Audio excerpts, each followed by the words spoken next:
I want to bring in Democratic Senator Chris Coons of Delaware, who sits on the Judiciary Committee. Senator, first of all, let me note that you're on the Senate Ethics Committee, so you're not going to answer any questions I might have about Al Franken, so I'm not going to waste anybody's time. What is your reaction to the news that Flynn, supposedly on Inauguration Day, texted a former colleague to say ending Russian sanctions was a priority for the Trump White House, and this businessman allegedly said that a lot of people were going to get very wealthy?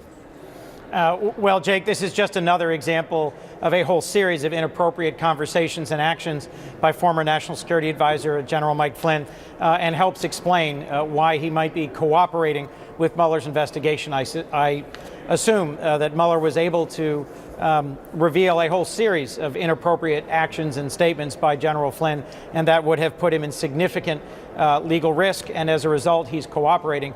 But it's a reminder that other individuals with whom Flynn was communicating in the transition team on Inauguration Day in the new Trump administration were already taking really striking steps, given that the reason for the sanctions against Russia were because of Russia's illegal annexation of Crimea and, in part, Russia's interference in our elections in 2016. It does seem to be kind of contradictory, though, in a way, because if the theory that Democrats are operating with is that somehow ripping up these sanctions was somehow a reward for the Russians helping the Trump campaign during the election, and again, there's no evidence of any quid pro quo. But that would be different from the theory of trying to rip up these sanctions so people could make a lot of money, you know? Well, I mean, the two aren't mutually exclusive.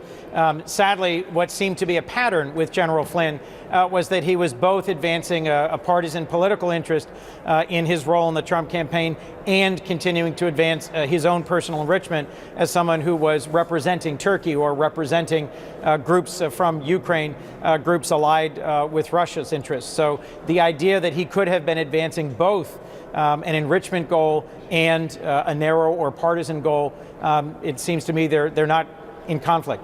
I know you're on the Senate Judiciary Committee, not on the House Intelligence Committee. Donald Trump Jr. testified before the latter today. What do you think the key question for that committee should have been for Donald Trump Jr.? Well, Donald Trump Jr. was a participant in a very important meeting at Trump Tower. It's important to get clarity on what was the foundation for that meeting, why was it taken, what were the questions asked, and what information was reported back up to President Trump, if any.